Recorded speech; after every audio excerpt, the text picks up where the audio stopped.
let's get into some news, and who would like to kick us off with something to share?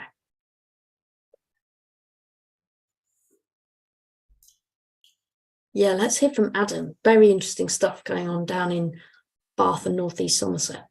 I'd just like to say that if you do want to really do well in an election, invite together organisation to your city and watch the madness and the realisation of what they are sort of pervade the public. And what's now happened is that there was very, very polar scenario, which was basically the Conservatives stood on a anti-everything bollards, cycle lanes, a lot. Whereas the Liberal Democrats, which were the kind of the in power party, they basically committed to delivering more livable neighbourhoods or low traffic neighbourhoods, and pretty much the Conservatives, which were on 11 councillors, went down to 3. So. And they were the ones that kind of, I think they may not have been, but some of their supporters were helped organise and get put together into Bath, and it become like a vocal group. So I think it really did kind of blow up in their faces, and it was quite great. It's really lovely. So strong evidence down in the West Country that standing on an anti-active travel ticket doesn't do you any good. So that's good to hear. Let's hear from Robin in Oxford. Okay, yeah, well, a fairly similar picture. So we didn't have elections in the city. Can I share my screen? Yeah, I'm going to use my host privileges and share my screen here. So this is a slide that I pinched from good friend Emily Cllr, who's Emily, you'll know as Emily Cllr if you follow her on Twitter. That's how it's spelt. Who put this slide together. So we didn't have elections in the city, but we did in the other districts. And you can see pretty much advances by Lib Dems and Labour to some extent in all of the different places. Also advances by the Greens, all of whom have got very strong active travel policy. It's pretty obvious that active travel wasn't the only issue. There's obviously housing is a big issue as well. But it's also fairly clear that all of the things that the Conservative candidates were saying about, similar to Bath, we're going to rip out these things, we don't like them, did not have much impact. And this is generally a good thing for active travel. Thank you, Robin. And I've just posted the thread that Emily shared with that graphic on, if anyone wants to have a look at it. Bob, and then we'll go to you, Mark. Yeah, I did a kind of analysis very, very crudely of all the results. And the conclusion I come to is that you can't easily say that the votes were pro-LTN, but you can say in most cases that they weren't supporting anti-LTN. The actual specific independent anti-LTN people didn't do anything. And the Conservatives who'd been sceptical or oppositional towards LTNs tended to lose. Now, of course, the whole point is that this is in the shadow of cost of living crisis and everything else, which tends to be the sort of thing which determines how people vote. So it's basically a kind of not anti-LTN or people who are upset about LTNs being a significant proportion of the electorate, and pro-LTN people getting in, but not necessarily a pro-LTN vote. So you have to be a bit subtle about it. And there are also various places like Brighton and Hove, which Mark will tell you about, where the most pro-LTN people didn't do well. But that, again, is the electorate saying, we want to get the Tories out, the most obvious are Labour, so we'll go Labour. Could be that. So Thanks, Bob. Would you post if you did some analysis on Twitter or wherever, would you post that in the chat? And let's hear from Mark now. So Mark Strong, who's in Brighton, who did actually stand for election. Well, yes, I did stand for election. And I won't go into. I could talk for ages, or perversely probably not want to talk for ages. Thanks. But no, I know. I'm not going to. We were given a thorough kicking, really. I disagree with Bob. Yes, obviously everything differs, and probably 50% of the swing to Labour, which was very large, was national, and there were leaflets basically saying you want a Labour government, vote Labour now, which obviously it's a local election. But at least in two wards, the one I stood in and the one next door in Hanover, which is the bulk of the LTN, Labour were putting out leaflets saying no more LTNs, plural, we will not do LTNs. It's a failed LTN experiment. The moral, I think, though, is that the LTN didn't go in, and the fault that we were asked what lessons you'd learned, and the lesson is it took 3 years to get to a point where nothing happened. So I think if people had seen an LTN, it might well have been different. But the long, prolonged process meant that no one saw any benefits. All they saw was discussion, and a very, very long turnaround. And it did undoubtedly swing the vote in those two wards more heavily than it would have in other areas. So certainly candidates in those areas were explicitly Labour candidates, were explicitly anti-LTN, not just neutral. Labour's position more generally is not to mention it. There's no mention of active travel specifically in the manifesto. It's almost entirely bus focused, which is not a bad thing necessarily. But it's all very, very vague on, extremely vague on active travel issues. There's no commitment. Their view is that there's nothing to be gained by pushing active travel. I know that there are other Labour people, especially Adam, who have a very different take on it. So I'm not going to blame all Labour everywhere, but it is specifically the Labour position in Brighton was very much seen as, this is a vote loser. We're not going to, the best we're going to do is just not talk about it. And that they talk about we will widen cycle lanes after due consultation with residents. That's the only reference to cycling in the entire manifesto. And with regards to walking, it's mostly about weeds, getting rid of them. Yeah, well done to anyone who stood in the election for whichever party. We aren't actually supportive of any particular political party in active travel cafe. We just want all of them to want to invest billions in it. I did want to ask whether Saskia was on. Saskia is the bicycle mayor for Bath and is a regular, but I'm not sure she's with us. But I did want to give her a particular name check because she stood in Bath, and actually, although the Bath mayor is a bit of a sort of symbolic title rather than a big decision-making role, I like the line that the bicycle mayor, Saskia Heltiers, beat the sitting mayor, a Lib Dem, and has won that seat in Bath. So that was really cool. So well done her, although I don't think she's with her this week. Yeah, still celebrating, as David says.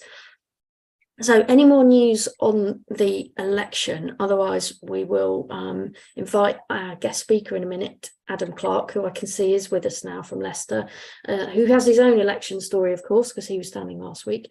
If not, any more news? H, you've got your hand up.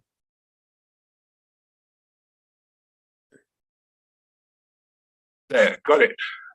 Yeah, we've got looming up in a month's time, the LEZs are going to hit.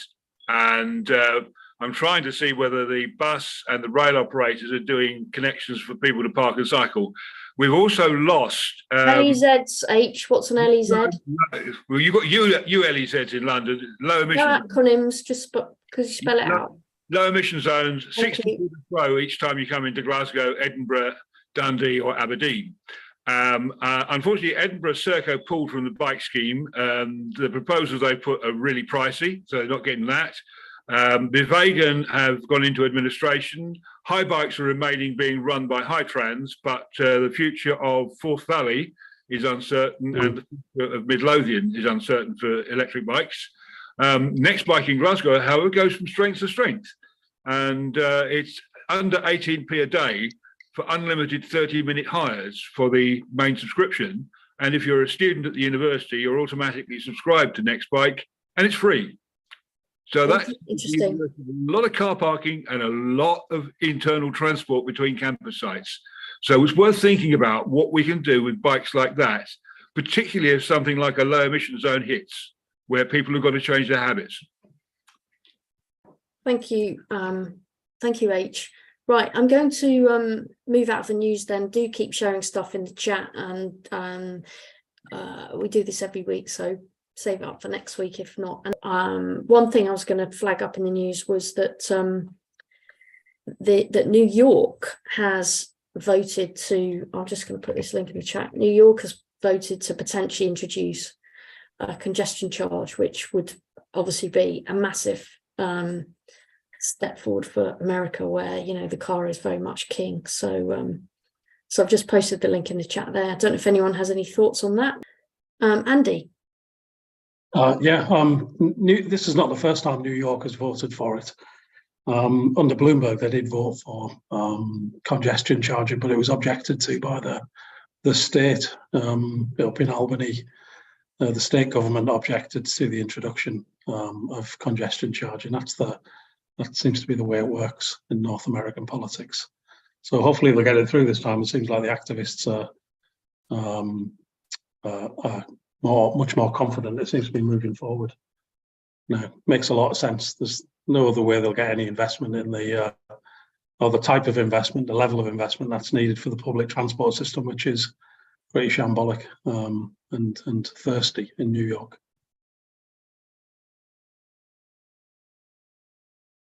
Thanks, Andy. So I've just noticed that Roger Geffin has joined. I'm going to put you on the spot, Roger, and ask if you'd share news from where you're sitting with us. We're in the news roundup section. Okay. What news? What news? We basically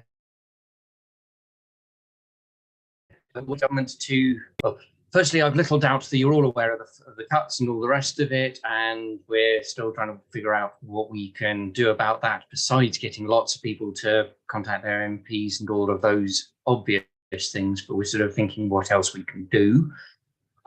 Leaving that aside, I suspect that's probably the big thing that people have got in their minds. The other thing that's live is when, no, two other things live. One is, when are we going to get the government's local transport plan guidance?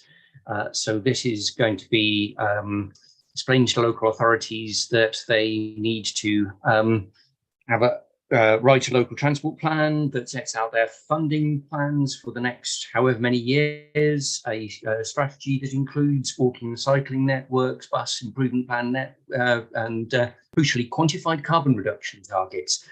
They couldn't quite get former Transport Secretary Grant Shapps to say traffic reduction targets, but they did manage to get him to say quantified carbon reduction targets. And we're waiting for the guidance from government to local authorities on how to draw up these local transport plans and the quantified carbon reduction targets that go with them. That guidance is very, very late indeed, and we're all waiting for it and waiting to respond. Well, it will be draft guidance to start with, and then final guidance.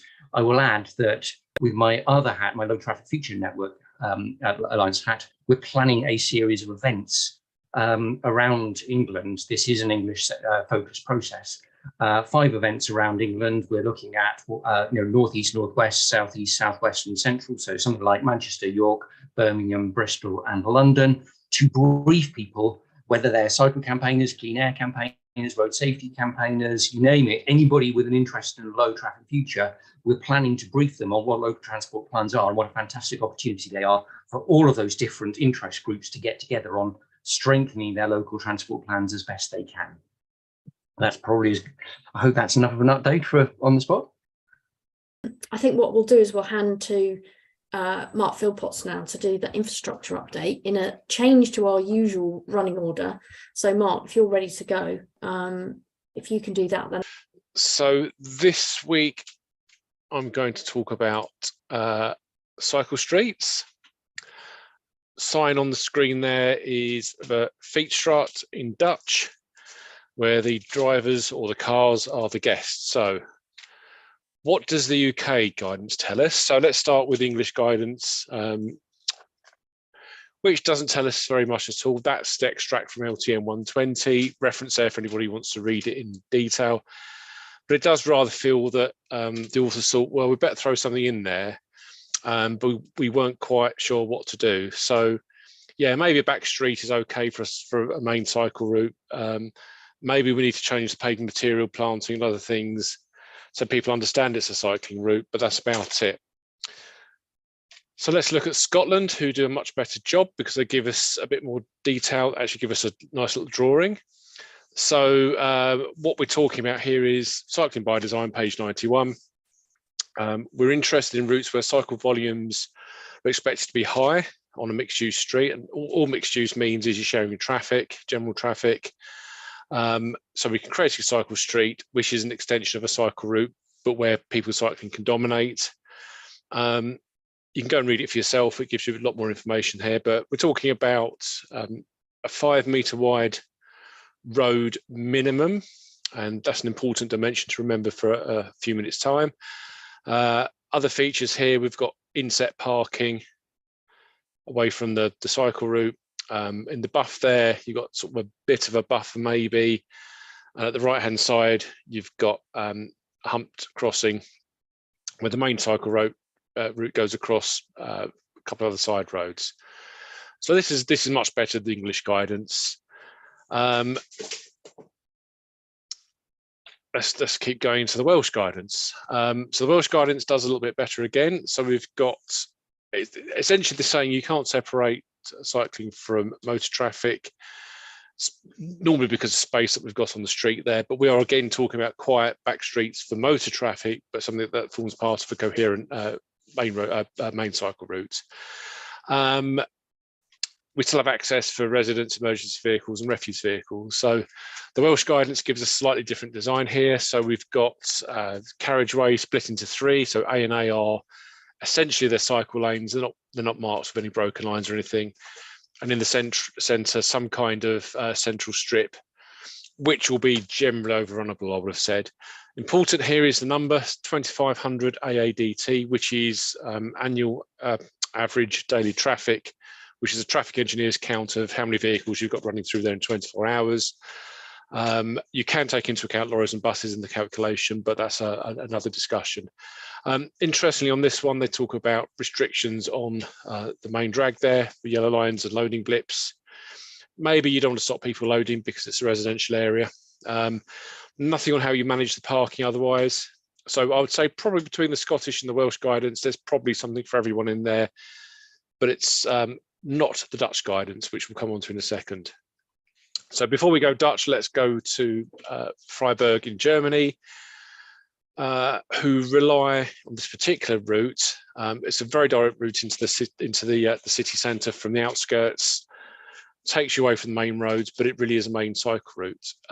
Marked with a sign that you can see in the top of the photo, and then a massive great logo on the floor to try and tell drivers this is a cycle street.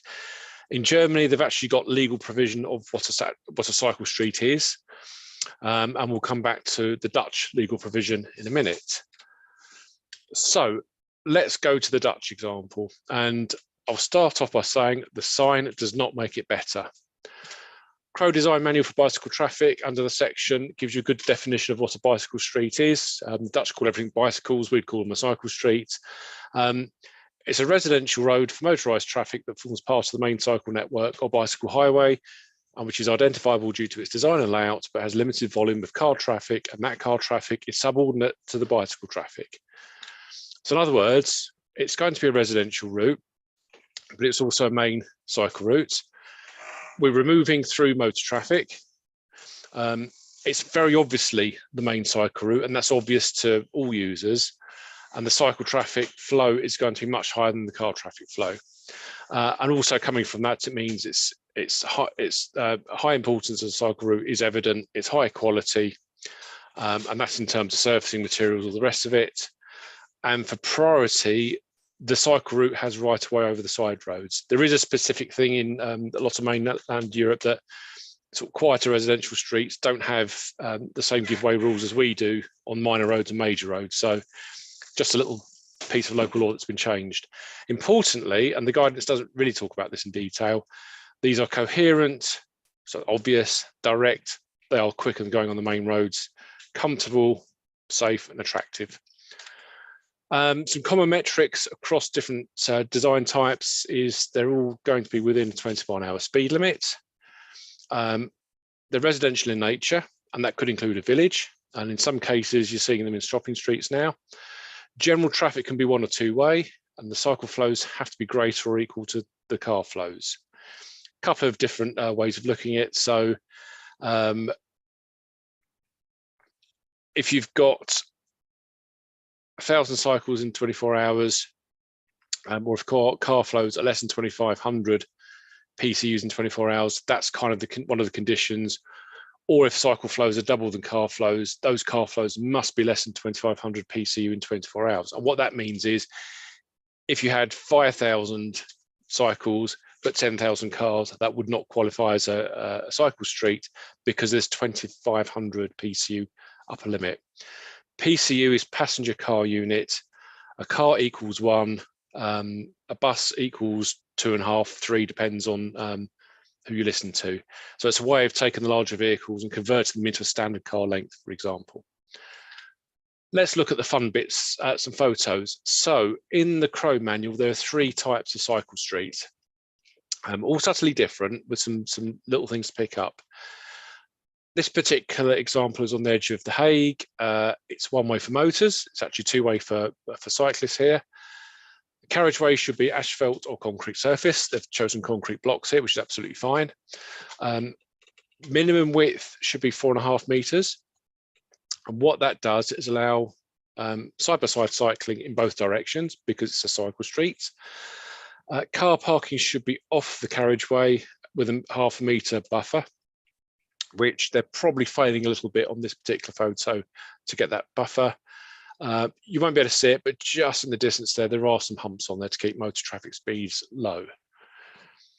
We've then got the cyclists in the middle of the carriageway layout. So this particular example it's not quite a country lane, but it's sort of an urban fringe service road serving a nursery and a few houses. This is near Wassenaar. 2-way for motors, carriageway to be red, asphalt or concrete surface again, but the carriageway area is 3 to 3.5 meters wide. And then in this particular situation, we've got these 0.5 meter to 3/4 of a meter wide black edge strips, block paved or grey. Car parking again is all off the carriageway. So these are big houses and a nursery and other things down there. So all the off-street parking is taking place. And again, we can have humps. And then the third type is carriageway separation. So each direction is separated with cyclists at the sides.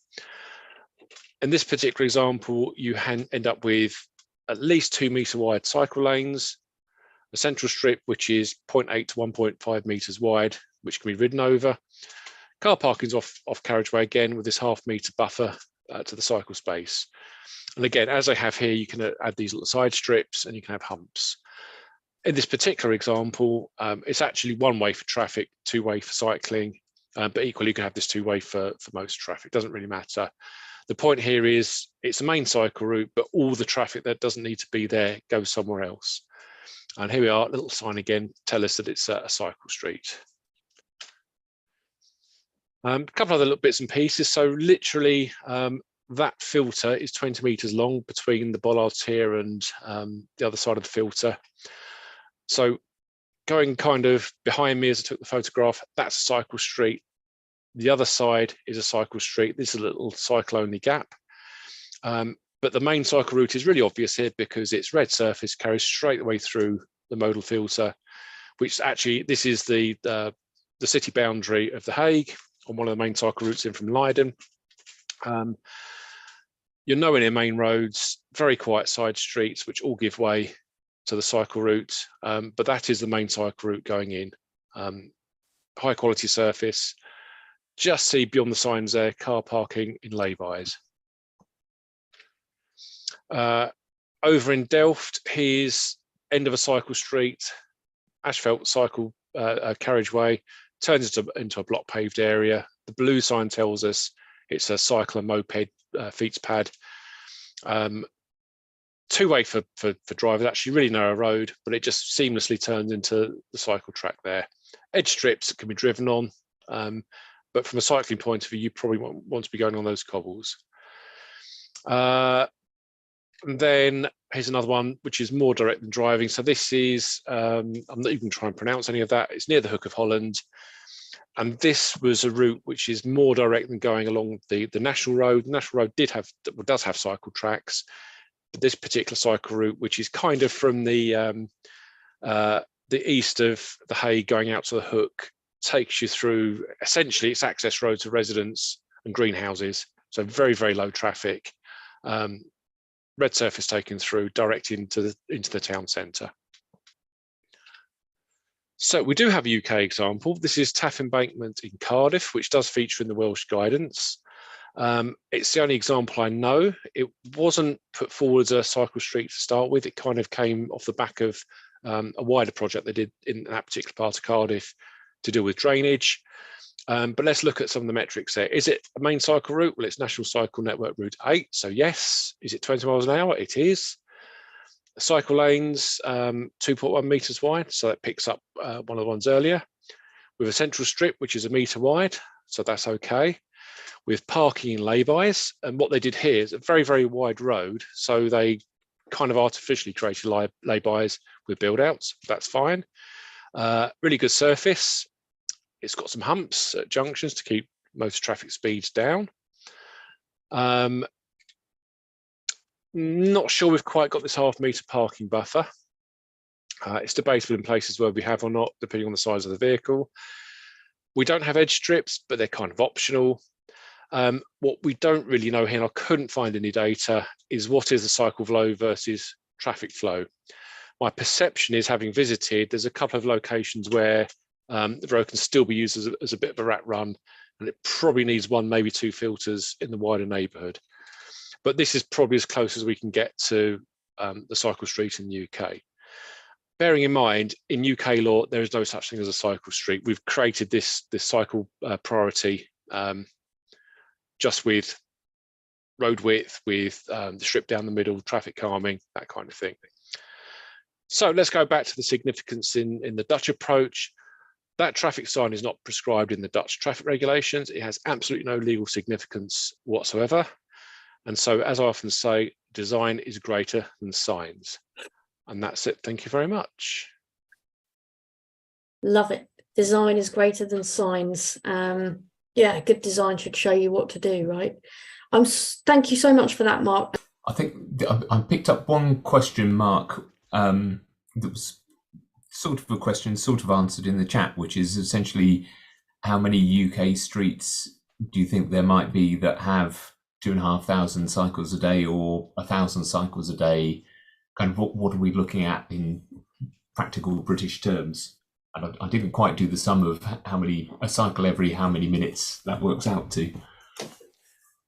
Yeah, so I mean, we don't need to get hung up too much about the actual numbers. The important thing is that they far outweigh the number of drivers in there.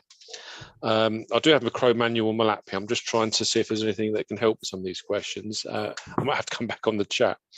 But I mean, if the key to this is really it's the fact that it's a main cycle route that's coinciding with a residential street. So it's no good trying to apply the cycle street treatment if you don't have a lot of people cycling, and it's never going to be a main cycle route. So try and pick up an example apart from Taff Embankment. So if we looked at somewhere like Cycle Superhighway 1 in London, which is pretty much all back streets, you could probably find some locations there where you could probably make it a cycle street because of the actual volume of cycle traffic using it. Can I interject here and just give you an example? Oh, you got one, Mark? Go for it. Yes, Columbia Road. If Mark allows you, yeah. yeah. Columbia Road would be a good example. Well, until Tower Hamlets rip out what they're doing there. But the key to it is having lots and lots of people cycling and very, very few people driving. If you go down to the City of London end of Cycle Superhighway 1, you're probably going to start to struggle a little bit because although you've probably got high volumes of cyclists, you've got a hell of a lot of delivery vehicles bombing up and down. It's serving the local area. So you have to be very careful about how you balance this, because if you can't get that kind of right, then you probably need a different treatment for the street. Yeah. So it's very much about I mean, it's the epitome of strength in numbers and owning the street. Really, is what you're saying. It really is, yeah. So drivers really should be feeling nervous going into that space. It's not for them. Okay. And then the other questions are about colours of tarmac, which I think is probably another question for another day. But I'm going to guess there's quite a lot of interest in talking about colours of tarmac. Yeah, it's an easy question because there's no legal mandate in the Netherlands for the colour. It's just evolved as custom and practice. In a UK context, we get maintenance engineers very worried about using colour because I have to maintain it. But I've always taken the view, well, stick it down, you'll get cracks, you'll repair it, you'll get trenches, you repair it, and eventually, when it's bad enough, you resurface the whole thing. So it actually isn't a massive issue. I think from certainly cycling around Rotterdam, Delft, well, the whole of South Holland area, really, that they use a lot of cycle streets. Every single one of them is red to match the cycle track. So if your cycle track is going to be surfaced blue, then surface your cycle track, your cycle street in blue as well, just so it's consistent and legible for the user. If you're going to go for just leave it as black asphalt, then the Cllr, for example, with that grey strip down the middle is quite good for wayfinding. It should take you seamlessly into the filters and the cycle tracks and other things. So the colour's probably less important if you can visually make it really, really coherent. But obviously, colour's nice and easy. You should try talking to our council about that. It should be. I used to sit next to maintenance should be easy. So yeah. It should be easy. Yeah, it's the cost argument that our council use. I mean, I'd be interested in just an indication about how many people have experienced this issue of thinking it's a good idea and then the council says, no, it would cost too much, it'd be too difficult to maintain. But don't forget, I mean, if you are building a main cycle route, which includes a residential street, then you're already spending lots of money on the main road building cycle tracks. If you are delivering an end-to-end main scheme, then the cost to resurface a side road red is part of the main cost, isn't it? So it shouldn't be an issue. Yeah. Okay, let's bring in a question from Shane. It's just an observation more than a question. It's just, if you look at least two of the photos that Mark has, the sign was a dead end for traffic. Okay, in fact, three of them, the roads were like a motorist going into that road knew before they went into the road that it was a dead end for traffic. So it's not simply 2,500 vehicles a day. It's 2,500 vehicles who only have business on that street and are not using it as a rat run. And I think we need to kind of keep that front and center, that before you change the color of the tarmac, it's the character of the traffic is important if you want motorists to defer, I guess, to other users in that space. That's just an observation I wanted to throw out. So if you go back to sort of the bullet points on the Chrome manual, what they're saying, the five main points I pulled from it. So yes, main cycle route, residential, and then the third point, remove through motor traffic. So yeah, absolutely right. It shouldn't be part of a wider network. I mean, maybe it's feeding a parking court for a set of flats or something, but yeah, absolutely, it shouldn't. The 2,500 vehicles a day shouldn't be a target, really. It should be. You should be looking at the nature of the traffic going in there. As soon as you start getting lots of unfamiliar drivers in there, that's where it's going to start breaking down for sure. Yeah. I think that's a good observation. And we've seen here in Oxford the low traffic neighbourhoods, which meet exactly that test, have, well, when they've not had the bollards vandalised, have essentially met that, where they've formed a network to some extent for people's routes. Ruth, how are we? What's your question or point? Hi, going back to the colour, isn't the issue that no matter what the colour is, the problem here is they paint it on top and it's slippery and slidey and very, very nasty, especially the early blue stuff. Sorry, I'm in a pub because it was the only place I could get to on time. So Best excuse I've heard. So that was number one. And the other is, and I'm sure Mark might be able to show us, but they also have the same sign for walking and cycling, which is with a person walking and the cycle behind, and it also clearly says that the people walking have priority. which is, that's great too, because we always have this debate about shared use spaces. And finally, the double yellow lines, which are just so awful, and they kind of almost invite it to look like a car parking space, even though it's denied, if you know what I mean. Thank you. Oh, I so agree on that. Yeah. Yeah. So on the colour, absolutely resurface in the asphalt. Don't put surface dressing on because, it always looks awful after a few years. So yeah, inlay surfacing. The cyclists are guests sign.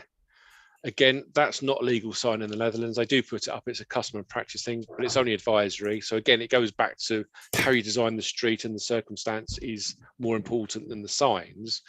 My observation in that situation is probably if you've got lots of through cycle traffic, that's been taken somewhere else. And so where you've got the cyclist as guest situation, that's probably more of a pedestrianised area or a quieter area where people cycling need to get access to, but they shouldn't really be blasting through. So there's a bit of a movement in the Netherlands about not making the same mistake with cycle traffic as we did motor traffic in the city centres. So that's an interesting point.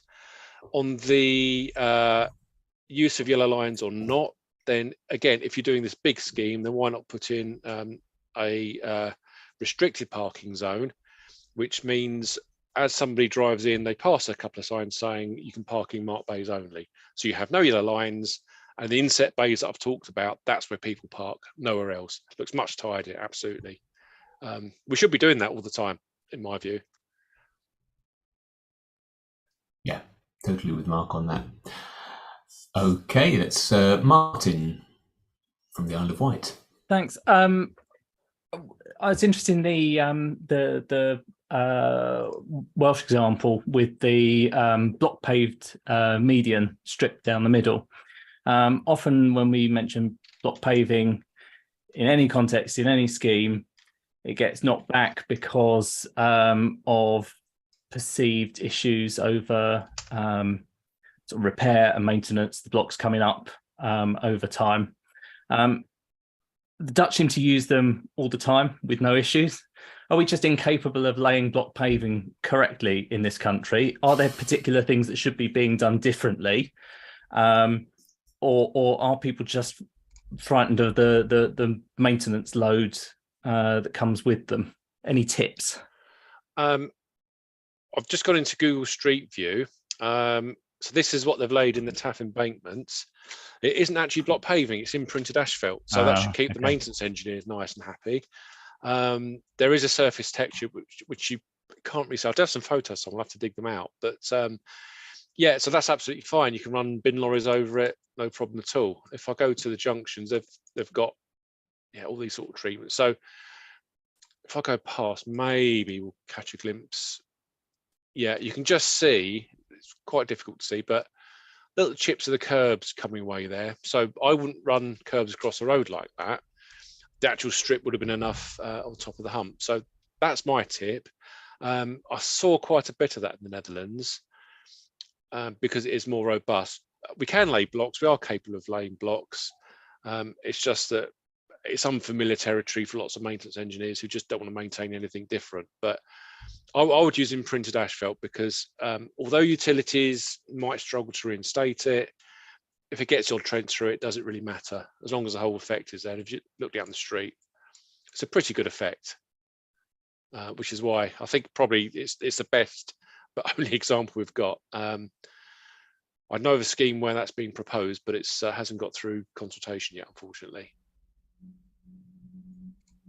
Thanks. Okay, and Matthew's dropping a note to say there's imprinted asphalt, quite a lot of it in Southampton as well. Probably a few examples. Yeah, I know some imprinted asphalt locally to me, which has been down for at least 25 years, and it's still in really good condition. Yeah, I like this idea of a rumble strip that essentially rumbles for cars but not for cycles. It's definitely a good principle. Any other questions for Mark on cycle streets? No? Anyone like to go back to further discussion of the elections where we came in?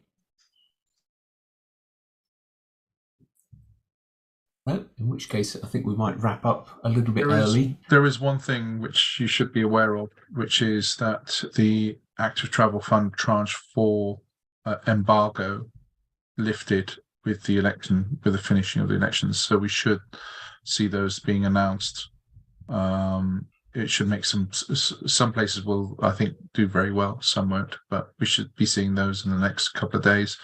If your council isn't publishing them, you could ask and then FOI, because that information is going to be out there. But I don't know if Active Travel England, when they're publishing the full list of allocations. Right.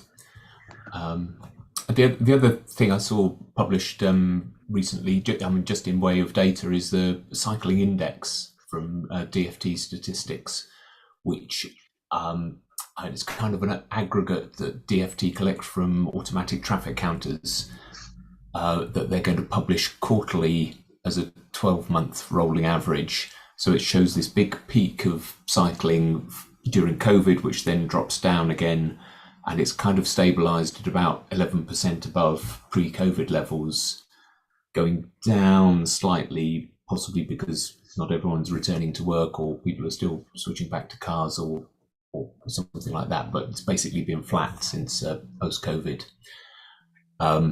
So that will give us more regular updates on how levels of cycling are going. My thing I don't quite trust about it is, because it's automatic traffic counters, is how many of them are on cycling routes and whether we'll see growth on cycle paths that don't have these traffic counters on them. So that's a question I quite fancy asking to them at some point in time. But another source of data is another source of data. And then there's also the Active Lives data, which is published by Sport England, where you can drill into all kinds of activities compiled by their massive survey, which you can ultimately drill down into different activities. So you've got cycling for leisure, cycling for travel, walking for leisure, walking for travel, and you can get that down to the local authority level, although not every combination has been published for 2022. So I'll let you go and explore that rather than try and explain it all to you here and now. Yeah, just come in with a little point, if I may. I came across something called Cllr, TELRARAAM for Mike.net, which is a counter, traffic counter that you stick on your window, and it automatically works out how many buses, lorries, cars, etc. are going past. This has been going on Cycling UK Assemble, and they've suggested that Sustrans and Cycling UK get together, buy 4 of them maybe, which would be about £1,200, and then distribute them to people for 2 or 3 weeks at a time to get their own traffic count to back up their campaign. But just point of information for people, it's Cllr, TELRAAM for Mike.net. Okay. Okay. It's good. Robin, Maybe pop the link for that. Yep, I'll Bob, you've had a hand up for a little bit. Yeah, okay, just on the counter thing, the one which Will just talked about has been used by Carlton Reid up in Newcastle. So yeah, you can find out more from him about what they are and what they're like. Robin, you're absolutely correct about how we have to look at where those figures come from. Because if they are using automatic ones tend not to work unless they're on separated cycle lanes. So we have to examine that in a bit more detail. What I was going to say was that Transport Action Network have had something out about the consultation on national policy. I don't know whether I got that right. Maybe Roger can just tell us what that is. And it's certainly something you should do. What's the title, Roger? And have you got a link for it? Unmute yourself.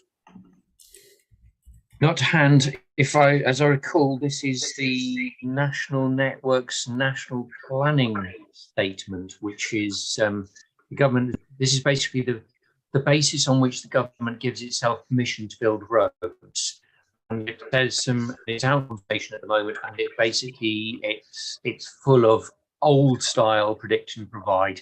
Yeah, you you can discount the carbon because we can't do anything about that. And anyway, we've got lots of other things going on in other policy areas to do with carbon. So don't worry, don't get knitted about carbon is sort of the gist of it. So my colleagues at Transport Action Network have got a campaign action to say, no, we've got to compile and reject that.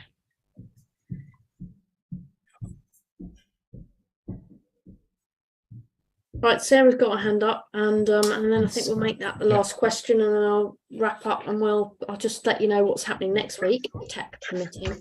Sarah. Right, hello everybody. This isn't a question, it's about our elections in Rushmore, which I thought I would share with you a bit later on.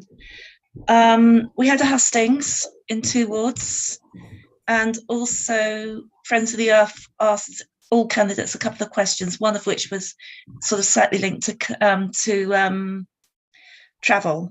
And the Labour Party did very well in the elections. The Conservatives lost 5 of their seats and Labour won 5 of them.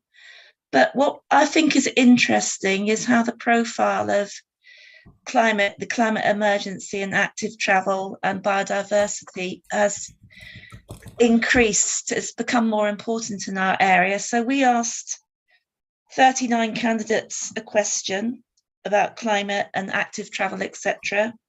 We had 16 responses of that 39, and of which 8 were Labour, 5 were Conservative candidates, 8 were Labour candidates, 5 were Conservative candidates, and 3 were Lib Dem candidates.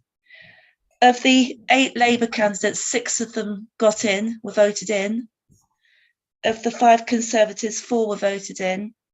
And the 3 Lib Dems, 1 was voted in. But I think the message to you is the good candidates responded to our questions, and then they were voted in. And I'm sure there has to be a connection between their interest in the climate and active travel and the fact that they were voted in.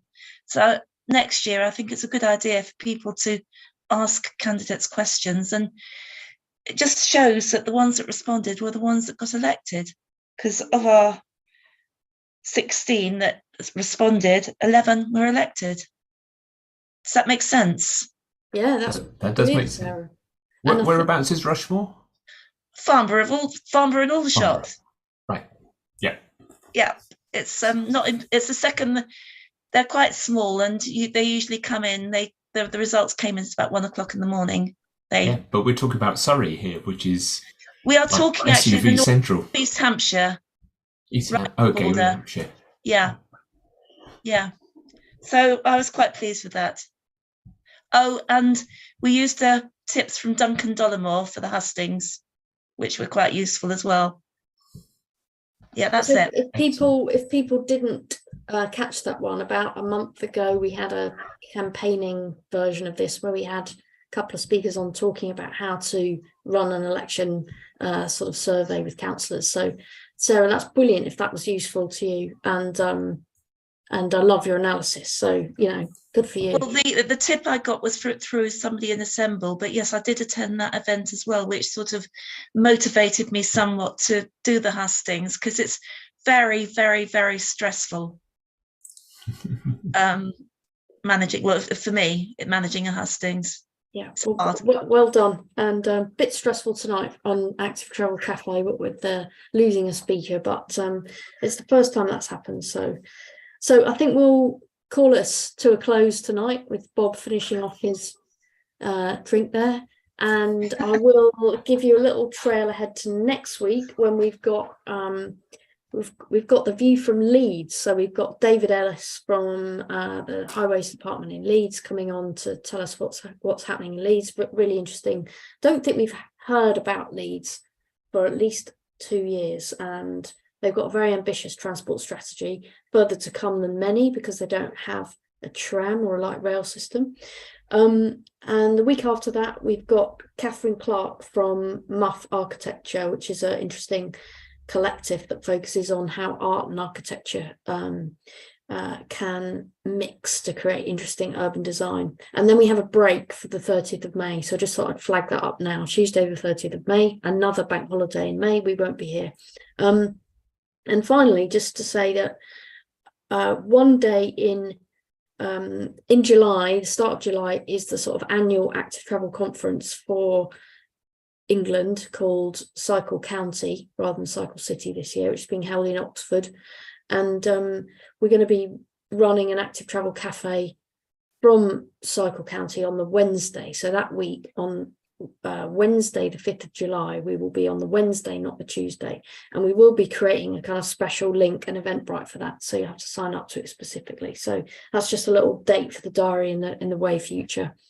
So thank you, everyone, for this week. Thanks for bearing with us. Thanks to Mark and for those who came in with impromptu updates.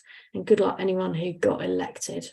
More active travel, please. Thank you.